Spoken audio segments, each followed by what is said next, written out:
She was just a waitress serving wine at an exclusive dinner. But when she leaned in and whispered 3 words to the most dangerous mafia boss in the room, everything changed. He stopped. He stared. And he hasn't stopped watching her since. The crystal chandelier above table 7 cast diamonds of light across Leonardo Vescori's hands as he reached for the gold pen. Around him, Paris's most powerful men leaned forward, their breaths held, their futures balanced on his signature. Amélie Rousseau's fingers trembled as she gripped the wine bottle. This was it. 15 years of planning, 15 years of cold nights in orphanages, 15 years of her father's face frozen in her memory, all leading to this moment. But not like this. She moved between the suited shoulders, her cheap waitress uniform marking her as invisible among the expensive fabrics and cologne. The treaty lay open on the white tablecloth, its elegant French promising peace between 2 criminal empires. Above it, Victor Durand smiled like a shark wearing cologne. Leonardo lifted the pen.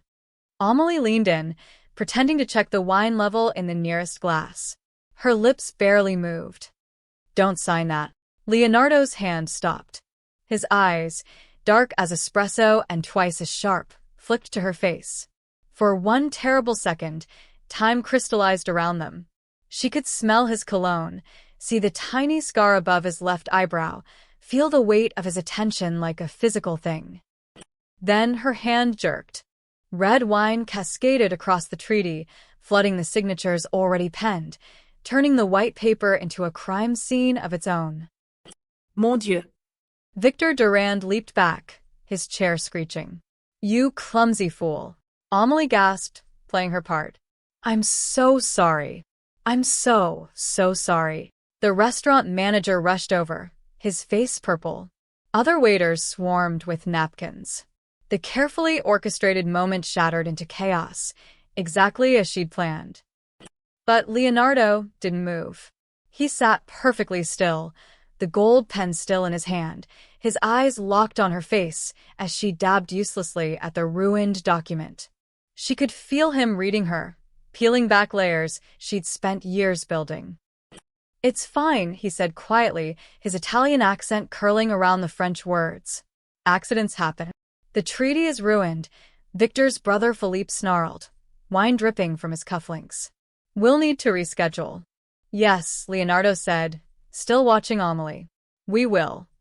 Something in his tone made the room go quiet. Amélie kept her eyes down, her heart hammering so hard she was sure he could hear it. She'd stopped the signing. But the way he was looking at her like she was a puzzle he'd just decided to solve, that wasn't part of the plan. Mademoiselle, the manager hissed, grabbing her elbow. Outside. Now. She let herself be dragged away, but not before catching Leonardo's expression one last time. He wasn't angry. He was curious. That was worse. 3 hours later, Amélie climbed the 6 flights of stairs to her attic apartment in Montmartre. Her legs ached, her uniform smelled like wine and fear, and her hands still shook. She locked the door behind her, all 3 locks, the chain, the bolt she'd installed herself, and finally allowed herself to breathe. The wall across from her bed told the whole story. Newspaper clippings, yellowed with age, formed a spider web of information. At the center, a photo of Leonardo Vescori, younger but already dangerous, his eyes cold as he was escorted from a courthouse. Around him, red string connected to other faces, other names, other crimes. And in the corner, almost hidden by the shadows, a photo that still made her chest tight. Her father. Julien Rousseau, journalist, father, dreamer. Dead at 34 because he'd written the truth about Leonardo's empire. I stopped him tonight, Papa, she whispered to the photograph. But not for the reason they think. Her phone buzzed. Lucien. Are you insane? She typed back. I'm in. You're noticed. That's different from and that's dangerous. She stared at Leonardo's photo, remembering the weight of his gaze. Good. Let him wonder. Amélie. He kills people who betray him. I didn't betray him. I saved him. A long pause. Then, That's what I'm afraid of. She tossed the phone onto the bed and walked to her small window. Below, Paris glittered with a million lives she'd never touch. She'd been invisible her whole life. The orphan girl, the scholarship student who didn't quite fit, the waitress no one really saw. Tonight, Leonardo Vescari had seen her. And she'd seen something in him too, just for a second before she'd spilled the wine. A flicker of something behind those cold eyes. Recognition, maybe. Or warning. She'd spent 15 years imagining the moment she'd destroy him. She'd pictured 100 different scenarios, 1,000 different revenges. But in every version, she was in control. She was the one who chose when and how he fell. She wasn't supposed to save him. The Durans had their own plans for Leonardo, plans she'd discovered 3 weeks ago while serving at a private dinner. She'd heard them through the kitchen door, their voices low and eager as they discussed the treaty and what would come after. The peace pact was a trap, a way to get Leonardo vulnerable and isolated before they struck. If they killed him, her revenge died with him. She needed him alive. She needed him to know who she was, what he'd taken from her, before the end. But as she touched the newspaper clipping of her father's funeral, her at 11 years old, tiny and lost in a borrowed black dress, doubt crept in like fog. Was that really why she'd warned him?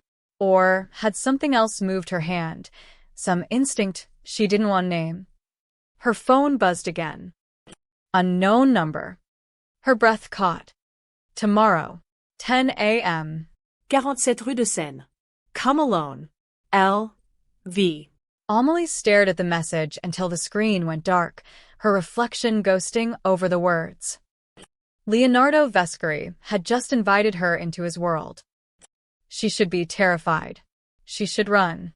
She should call Lucien and admit this had gone too far. Instead, she felt her lips curve into something that wasn't quite a smile. Good, she whispered to the empty room. Now we can begin. Outside, Paris whispered its own secrets to the night. And in a penthouse across the city, Leonardo Vescari stood at his window, holding the gold pen he'd never used, thinking about a waitress with haunted eyes who'd whispered 3 words that changed everything. Don't sign that. He'd built an empire on reading people, on knowing when someone was lying, when they were afraid, when they were dangerous. That girl was all 3. And for the first time in a very long time, Leonardo Vescari felt something he'd almost forgotten. Curiosity. Amélie arrived at 47 Rue de Seine at 9:47 a.m., 13 minutes early, because she refused to seem desperate, but early enough to avoid seeming defiant.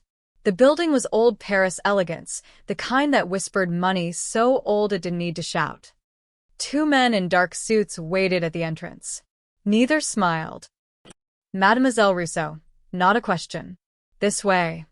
The elevator was the old-fashioned kind with brass gates and mirrors that showed her pale face from 3 angles. She'd worn jeans and a simple black sweater, nothing that screamed, "I've been planning your downfall since I was 11." Her hair was pulled back. No makeup. She wanted to look ordinary. But her pulse hammered against her throat like a trapped bird. The penthouse doors opened directly into Leonardo's world. Floor-to-ceiling windows framed Paris like a painting. The furniture was minimal but clearly expensive, the kind of wealth that didn't need decoration. And there, standing by the window with an espresso cup in hand, was Leonardo Vescari. In daylight, he was somehow more dangerous. Last night's dim restaurant lighting had softened him. Here, with morning sun cutting across his face, she could see the hard edges, the jaw that had given orders to kill, the hands that had built an empire on other people's fear. "Coffee?" he asked, as if she were a guest and not a girl who'd just sabotaged his business deal. "No, thank you." "Sit." It wasn't a request. Amélie sat on the edge of a leather chair that probably cost more than her entire year's rent. Leonardo remained standing, studying her the way a jeweler studies a stone, looking for flaws, for value, for truth. "You saved my life last night," he said finally. "I spilled wine on a document." "Don't," his voice went sharp.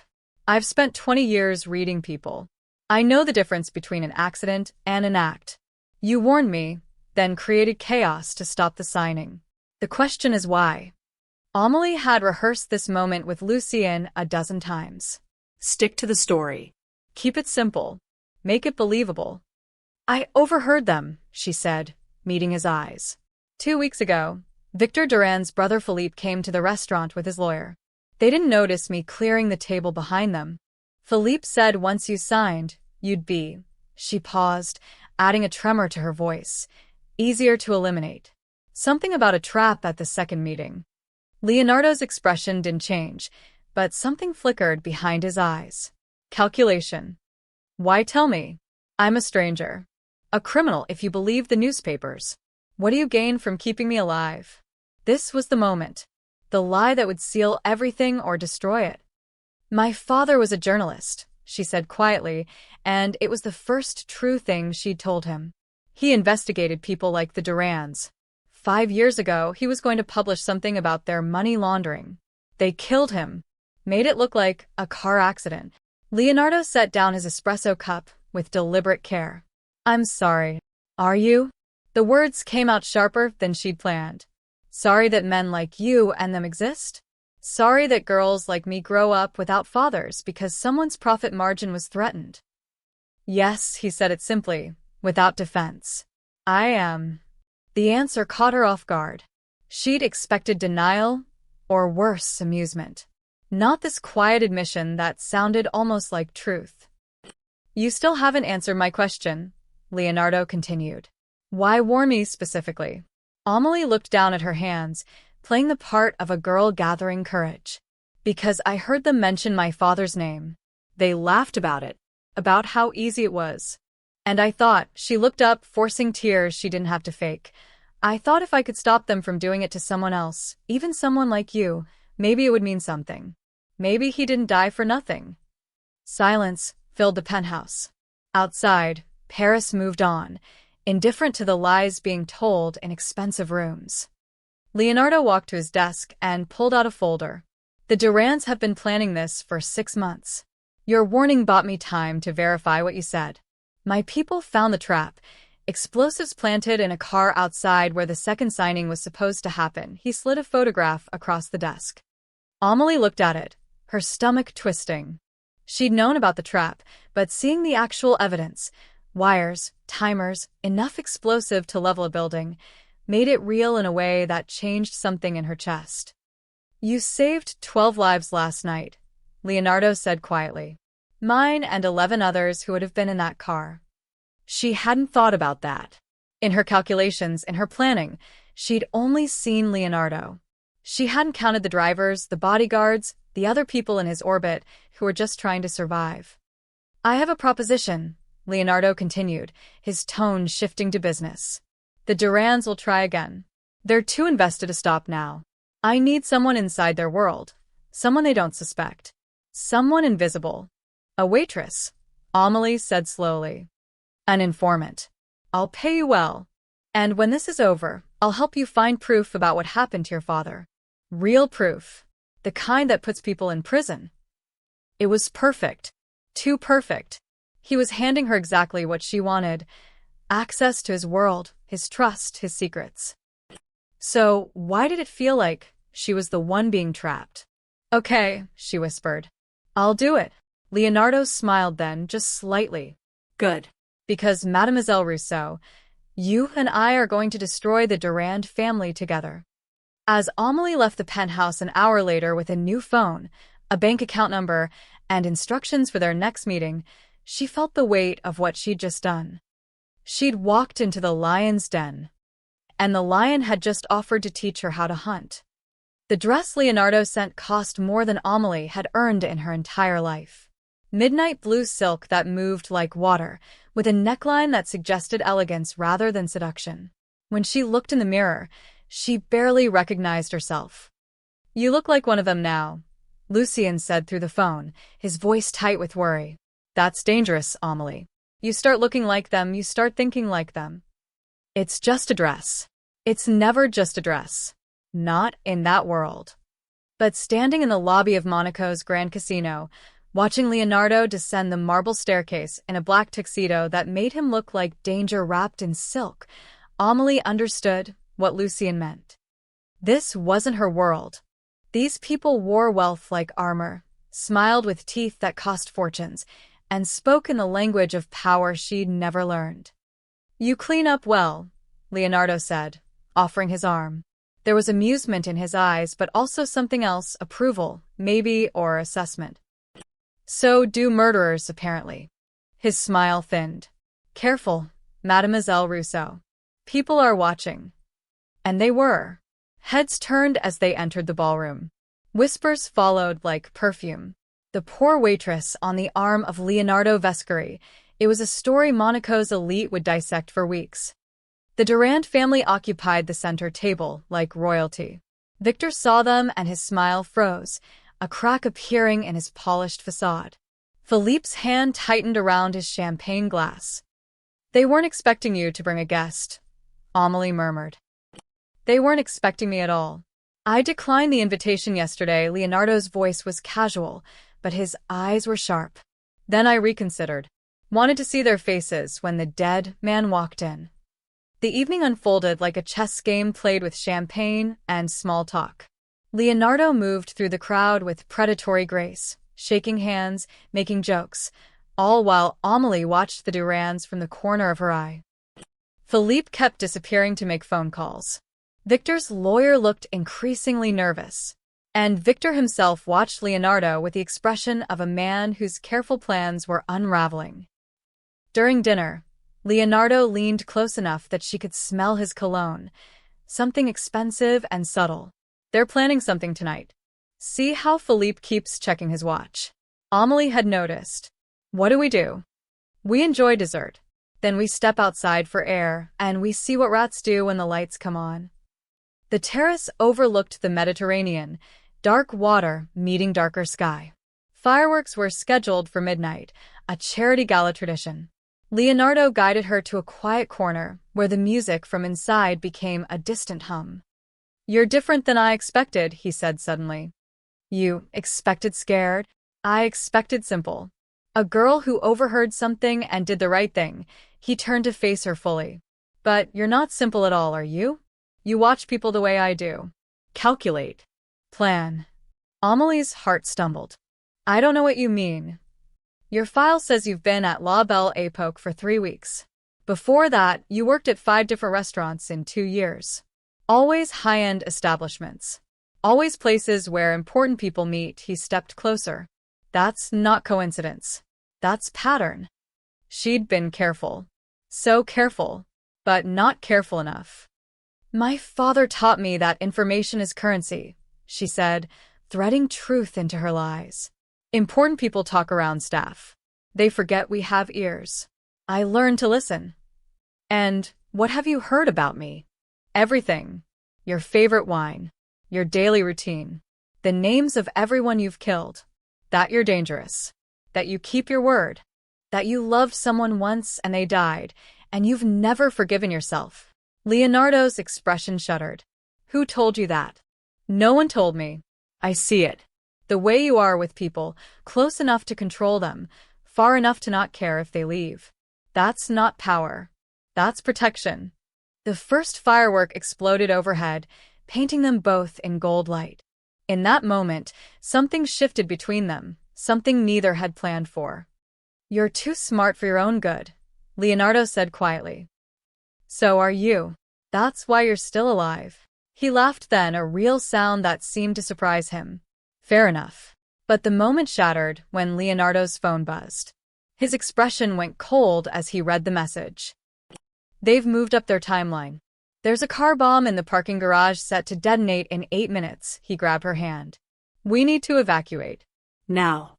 They ran back inside, Leonardo's calm authority cutting through the elegant crowd.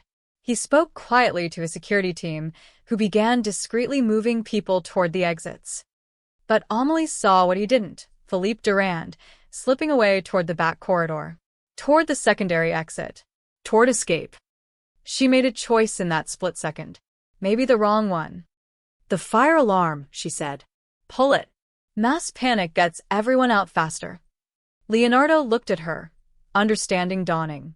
That also ruins the Duran's cover. If everyone evacuates before the bomb, investigators will know it was deliberate. They'll have nowhere to hide. I know. He studied her face for one long moment, then smiled, a wolf smile, sharp and approving. Do it. Amelie pulled the alarm. Chaos erupted. Screams, rushing bodies, the wail of sirens cutting through everything. Leonardo's team moved like water, guiding the panic toward safety while he stood calm at the center of the storm. Outside, as hundreds of Monaco's elite huddled in designer gowns and borrowed blankets, the bomb squad found the device. And the security footage showed Philippe Durand's face clearly as he planted it. Victor Durand stood 20 feet away, watching his empire crumble in real time as police approached. You saved them again, Leonardo said softly, standing beside Amelie as blue lights painted the night. All these people. Why? Because I'm not a murderer, she wanted to say.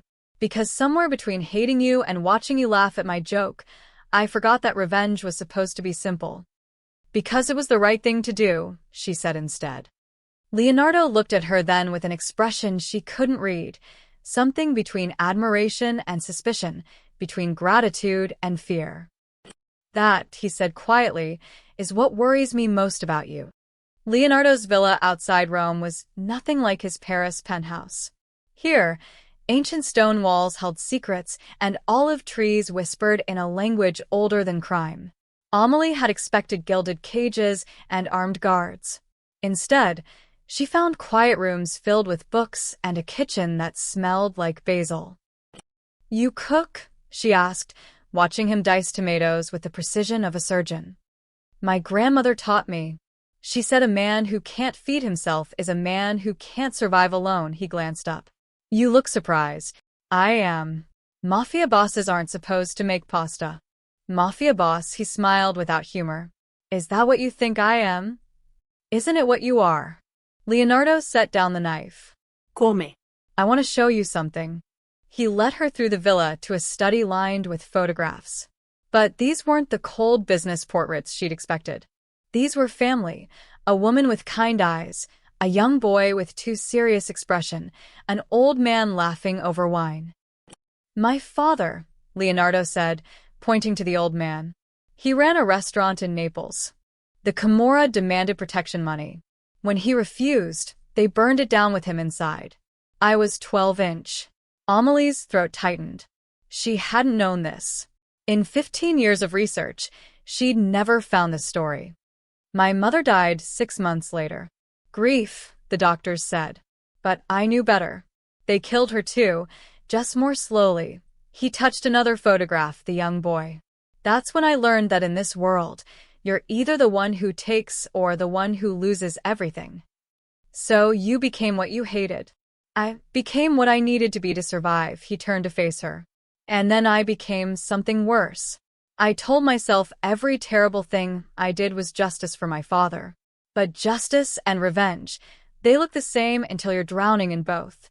The vulnerability in his voice cracked something in Amelie's chest.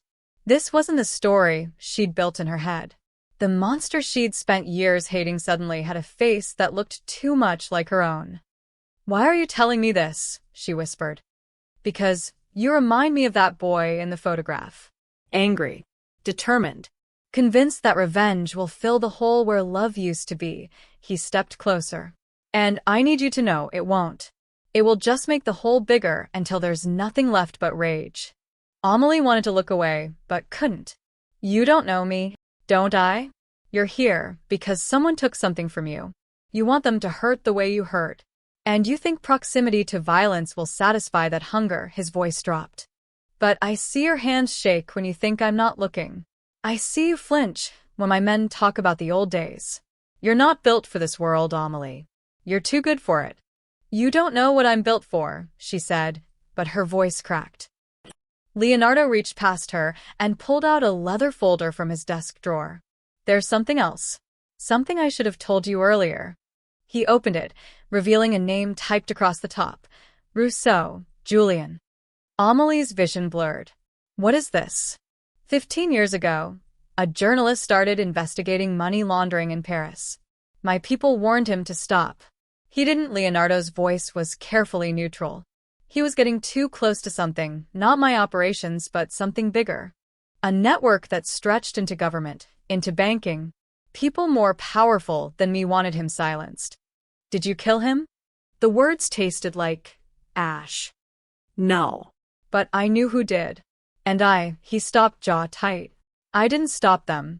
I told myself it wasn't my business, that one journalist didn't matter. I was wrong. The room spun. Amelie gripped the edge of the desk. You let my father die. Yes, no excuses. No justifications.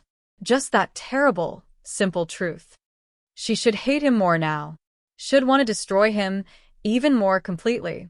But all she felt was a crushing weight of complexity, because the man admitting this crime looked haunted by it in a way that felt real. There's more, Leonardo said quietly, flipping to another page. Bank statements. Payment records. A name that made Amelie's heart stop. Rousseau, Marie. Your mother didn't die in the car accident, Leonardo said. The people who killed your father tried to kill her too. She survived, but barely. She's been in a coma for 15 years in a private hospital near Lyon. The world tilted. That's impossible. I've been paying for her care since it happened. Not because it absolves anything, it doesn't.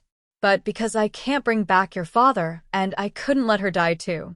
Not when I had the power to save her. Amelie's legs gave out. She sat hard in the leather chair, staring at the documents that rewrote her entire history. Her mother. Alive. All these years alive. Why? She whispered. Why would you do that? Leonardo crouched in front of her, meeting her eyes.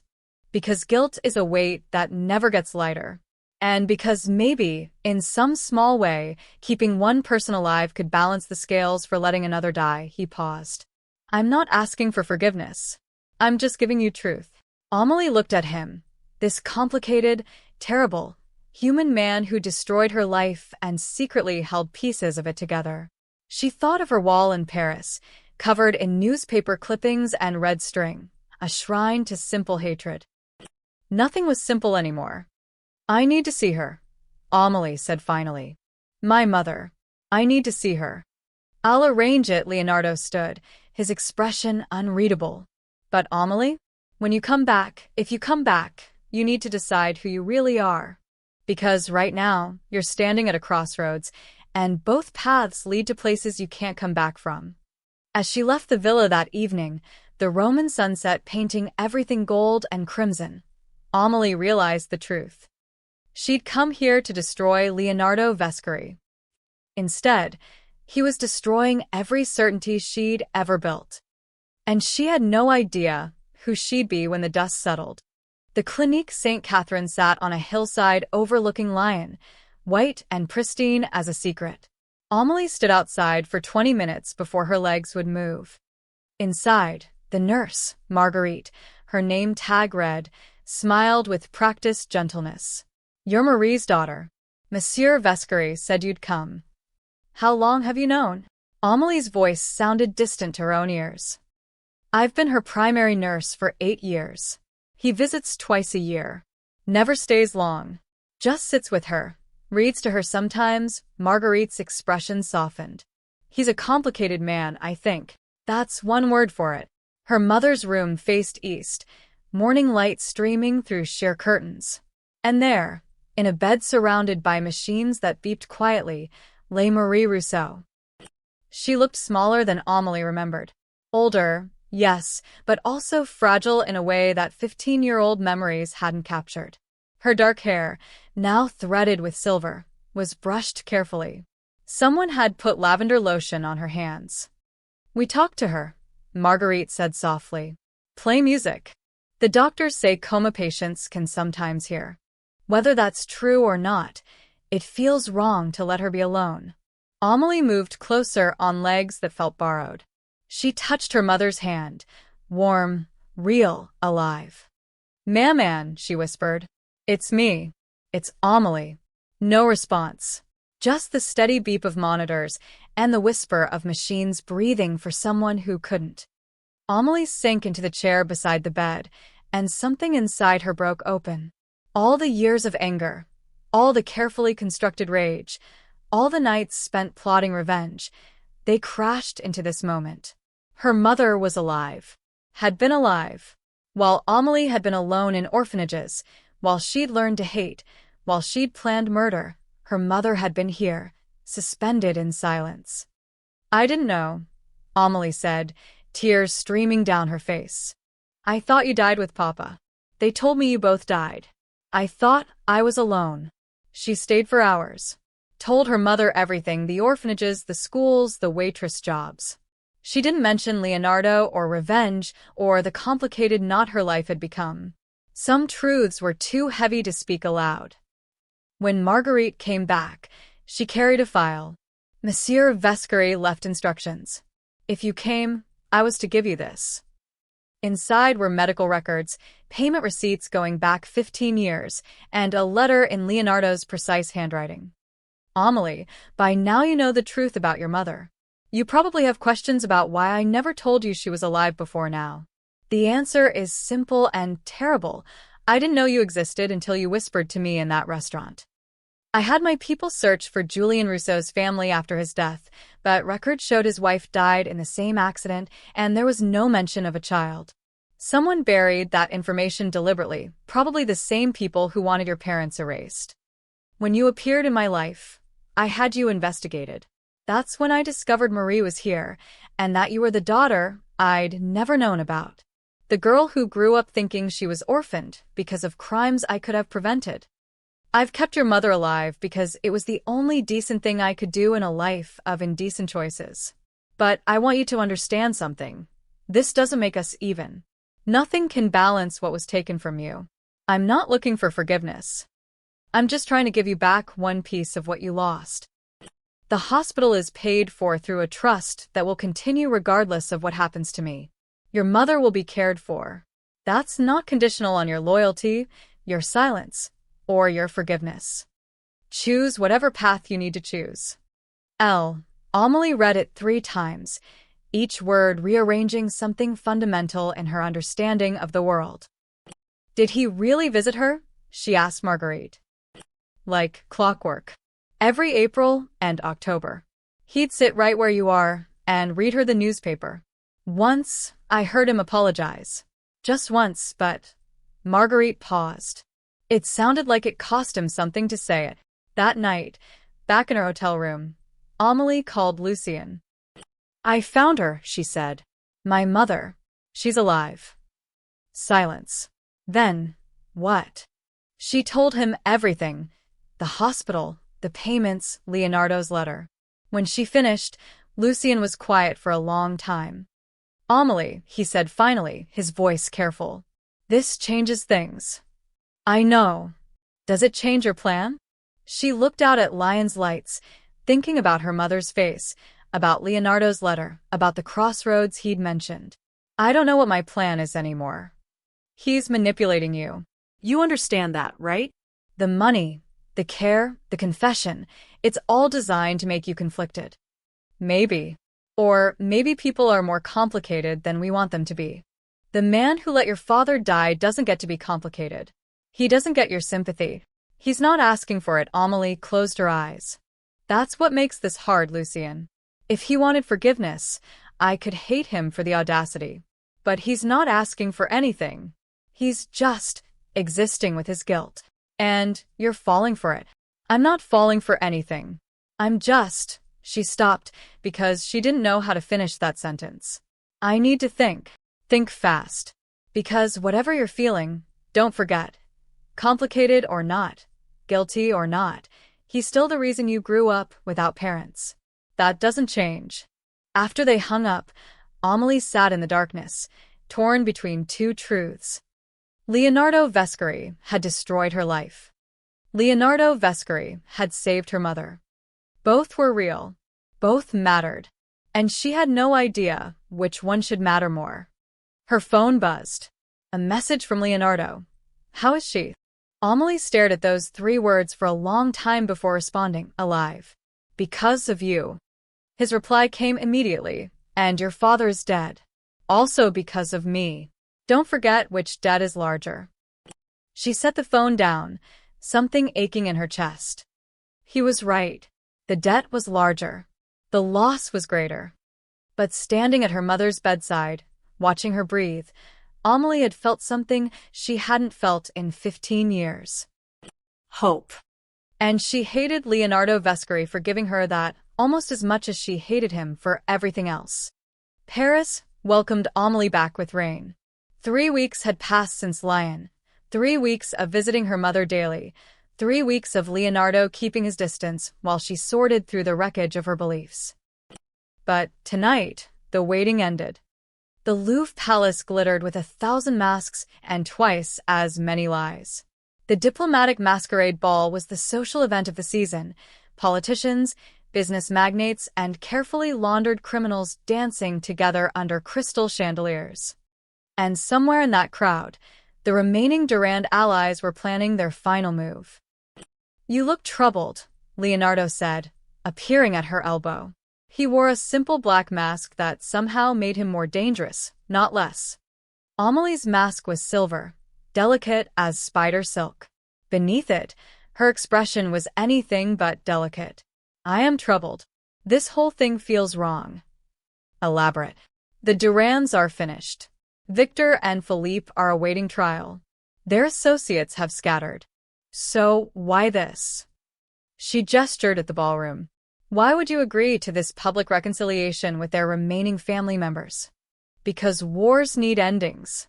And endings need witnesses." Leonardo's voice was calm, but his eyes scanned the crowd constantly. "The Durand cousins want to signal they're not seeking revenge. This event makes that official. Or it's the perfect trap." Amelie had spent the last 3 weeks not just visiting her mother, but digging deeper into the Durand network. What she'd found kept her awake at night. "Leonardo, I found something. Financial records linking the Durand cousins to a military contractor. They've been purchasing explosives." "I know," he turned to face her fully. "My people discovered it 2 days ago. That's why I brought you here tonight. I need your eyes." "You knew it was a trap and came anyway?" "I came because not coming shows fear. Fear invites more attacks." He touched her elbow, guiding her toward the gallery. "Besides, I have you. The girl who whispers warnings and pulls fire alarms. I'm starting to think you're my good luck charm." "Don't." Amelie stopped walking. "Don't make jokes about this. People could die. People die every day in my world. At least tonight, I get to choose which ones." The coldness in his voice reminded her why she'd hated him.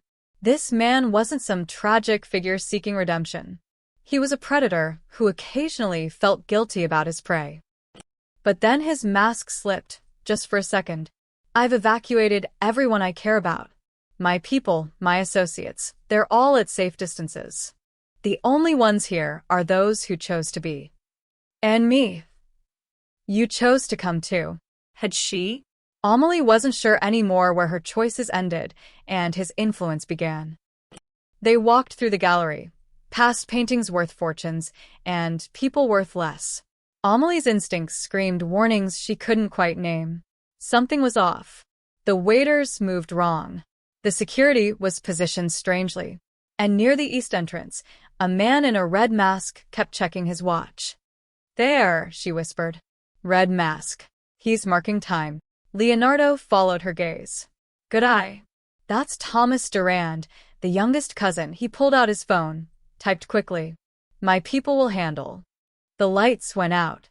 Screams erupted. In the darkness, Amelie felt Leonardo's hand find hers, steadying. Then emergency lighting flickered on, casting everything in sickly green. "It's starting," Leonardo said. "Stay close."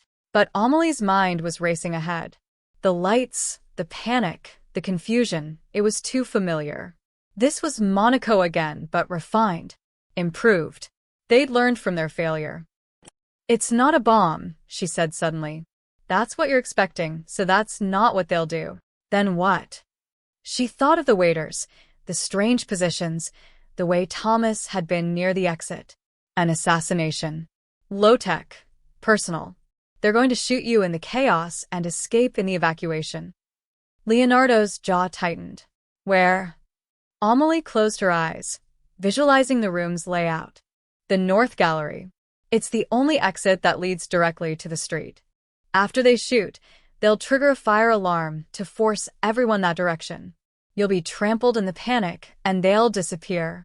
How do you know all this? Because it's what I would do. The words came out before she could stop them.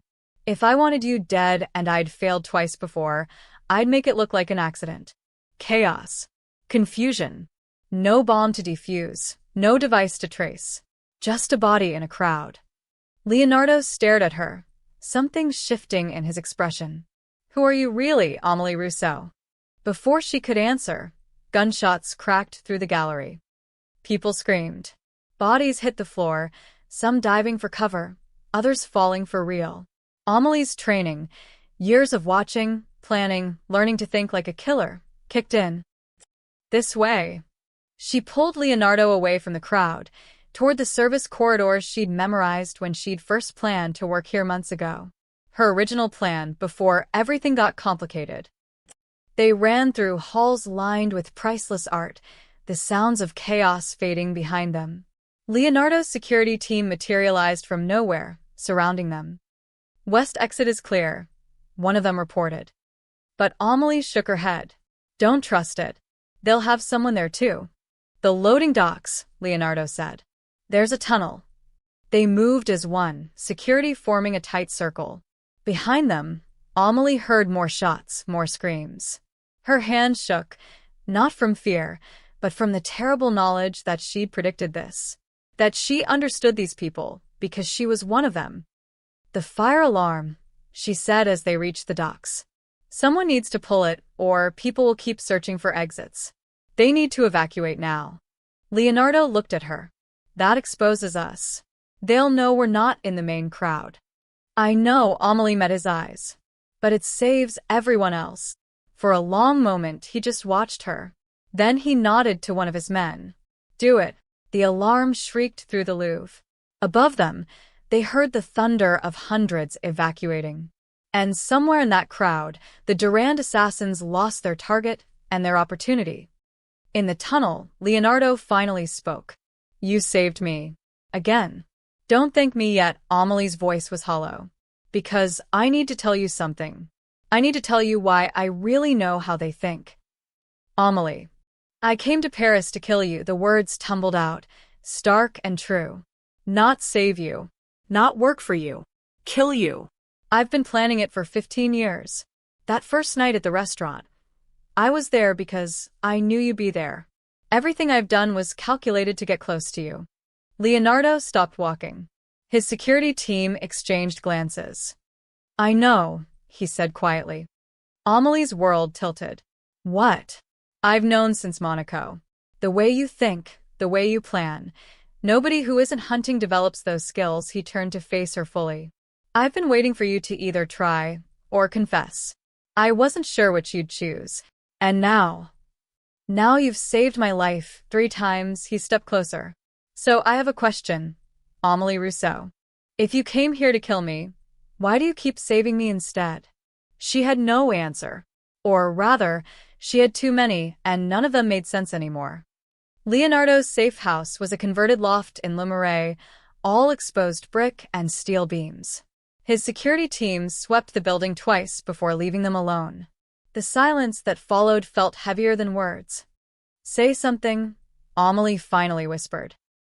Leonardo poured 2 glasses of wine with steady hands. What would you like me to say? That I'm angry? Betrayed? He handed her a glass. I'm neither. I'm impressed. Impressed. A 15-year plan. Infiltrating my world. Learning to think like us. That takes dedication. He sat across from her, mask finally removed. Most people who want me dead just hire someone. You became someone. Stop acting like this is admirable. I wanted you dead. Wanted. Past tense. Leonardo's eyes were sharp. What changed? Everything. Nothing. Amélie drank the wine too fast, needing the burn. You're not the monster I built in my head. You're complicated. And my mother's alive because of you. And you keep trusting me even though you knew. Why? Because trust is a weapon, Amelie.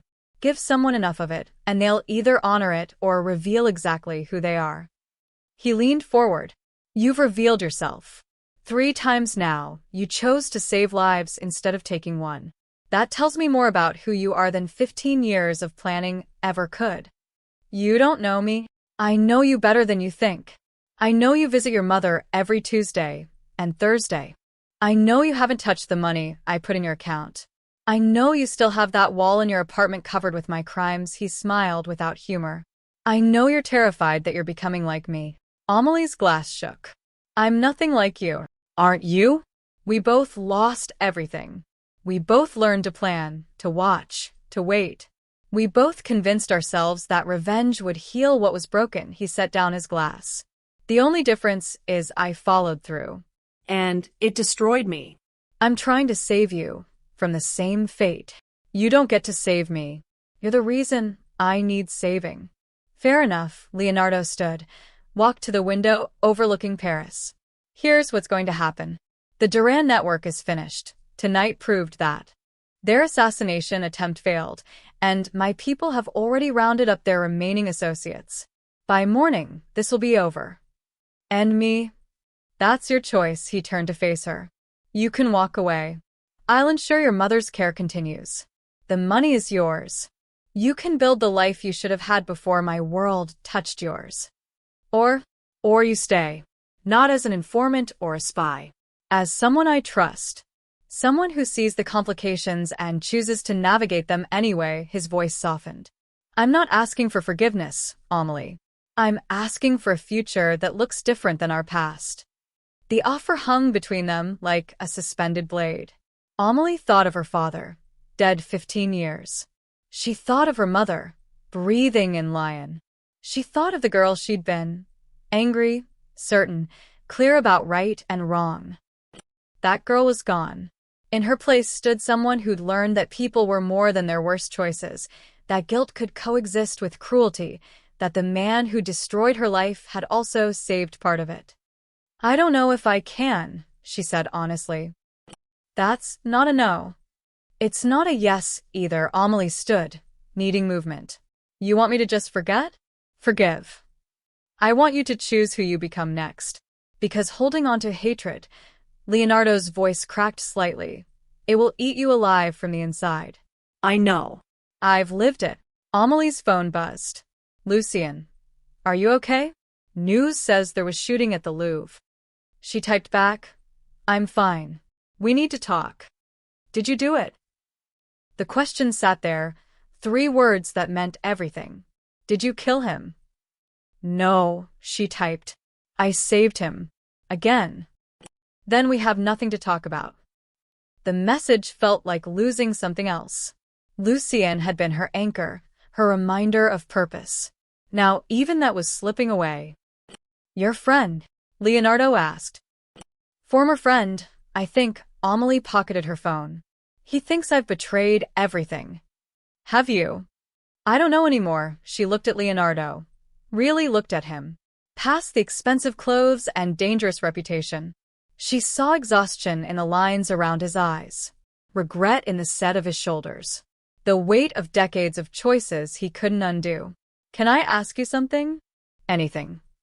If you could go back to before Monaco, before Paris, before everything, would you sign that treaty?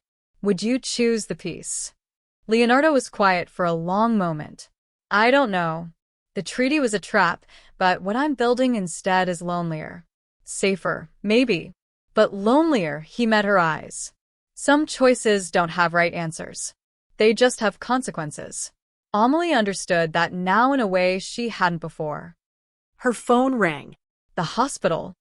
Her heart stopped as she answered. Hello. Mademoiselle Rousseau? Marguerite's voice was strange. Excited. You need to come quickly. Your mother, she squeezed my hand. She's showing responses. Real ones. The doctors think. A pause, heavy with possibility. They think she might wake up. The world tilted. Amelie grabbed the edge of the table. I'll be there in 3 hours. She hung up, tears streaming down her face. Leonardo stood, understanding without needing explanation.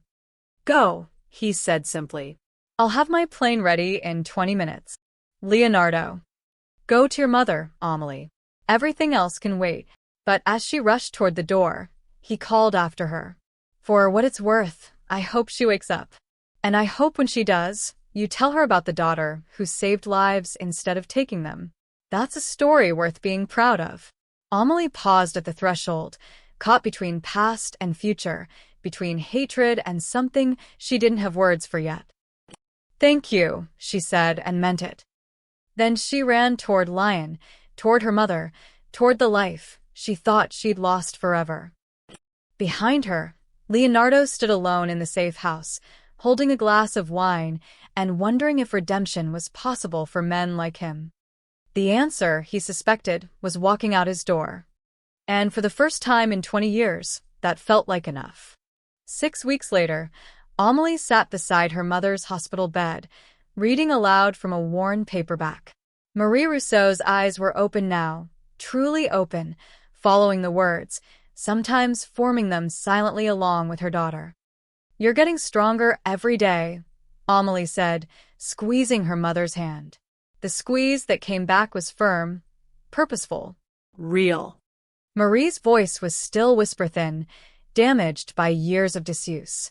Tell me, again, about him. Man, you need to rest. Tell me. About the man. Who saved me. Amelie set down the book. This conversation happened every few days, her mother piecing together 15 lost years through fragments of truth. She told her about Leonardo, some of it anyway. The parts that made sense. The parts that didn't involve murder and revenge. He's complicated, Amelie said finally. He did terrible things, but he also tried to make some of them right. Do you hate him? The question sat between them like a living thing. Did she? Once, the answer would have been immediate, certain. Now, after Monaco and Lion and the Louvre, after watching him trust her despite knowing she'd come to kill him, after he'd sent her to her mother, without hesitation. I don't know what I feel, Amelie admitted. But it's not hate anymore. Marie's eyes were knowing, too knowing. Good. Hate is heavy. I'm blah. You put it down.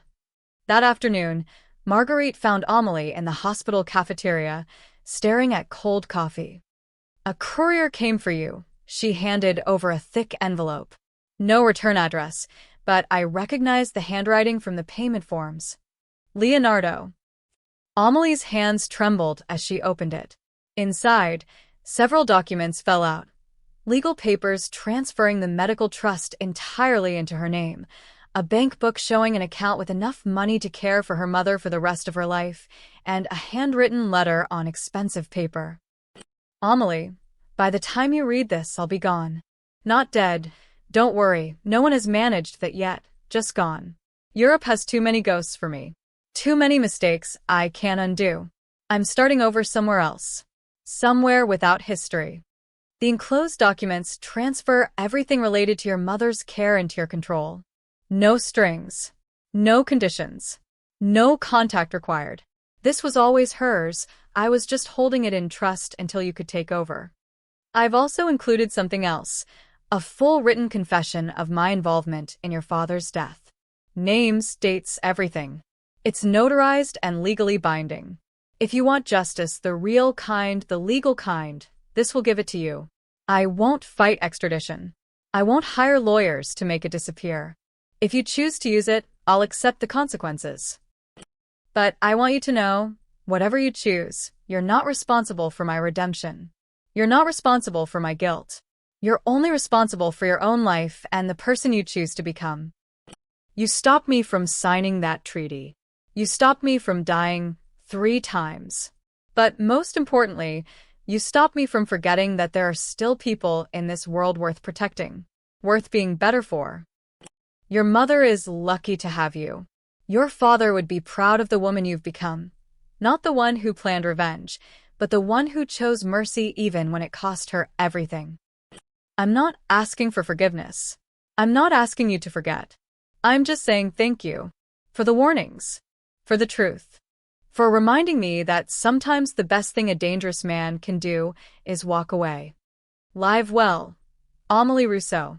You earned it. Leonardo. P.S. I did sign something in the end, just not a treaty. I signed over 3 of my legitimate businesses to a foundation that helps children who lost parents to violence. It's not enough. It will never be enough. But it's something. And sometimes something is all we can manage. Amélie read the letter 3 times, tears blurring the words. In her hands, she held the power to destroy him. Legal proof, confession, everything she'd wanted for 15 years. And she knew, with absolute certainty, that she would never use it. She walked to the hospital's small chapel, not to pray, exactly, but to think. The confession papers lay heavy in her lap. She could turn them over to the authorities. Watch Leonardo pay for his crimes. Finally have the justice she'd promised her 11-year-old self. But that girl didn't exist anymore. In her place was a woman who understood that justice and vengeance weren't the same thing. That people could be both terrible and trying. That forgiveness wasn't about forgetting. It was about choosing what you carried forward and what you finally allowed yourself to put down. She took out her phone and typed a message to the last number Leonardo had used. She's awake. Really awake. Thank you. No reply came. Maybe he'd already changed numbers. Maybe he was already gone, disappeared into whatever new life he was building. That night, Amélie fed the confession papers into the hospital's document shredder. Page by page, Leonardo's crimes became strips of paper, then recycling, then nothing. She kept only the letter. 2 months later, Amélie moved her mother to a small house near Lyon with a garden and morning light. Marie grew stronger every day, her voice returning, her memories filling in. They talked about Julian sometimes, the good parts, the love parts, the parts worth remembering. Amélie never went back to waitressing. Instead, she used some of Leonardo's money to finish her degree, studying psychology with a focus on trauma and recovery. She wanted to help people put down their own heavy things. She never heard from Leonardo again. But sometimes, late at night, she'd reread his letter and wonder where he was. If he was happy. If he'd found the peace he'd been looking for. And sometimes, when her mother was asleep and the house was quiet, Amélie would look at the Paris skyline in the distance and whisper 3 words into the darkness. Thank you too. Because the man who had destroyed her life had also, in the strangest way possible, saved it. And she'd saved his in return. Maybe that was enough. Maybe that was more than enough. Maybe that was grace. Complicated, messy, imperfect grace that didn't erase the past but allowed for a future anyway. Amélie Rousseau, who came to Paris to become a killer, had instead learned to forgive. And in a city built on history and ghosts, that felt like the most revolutionary thing she'd ever done.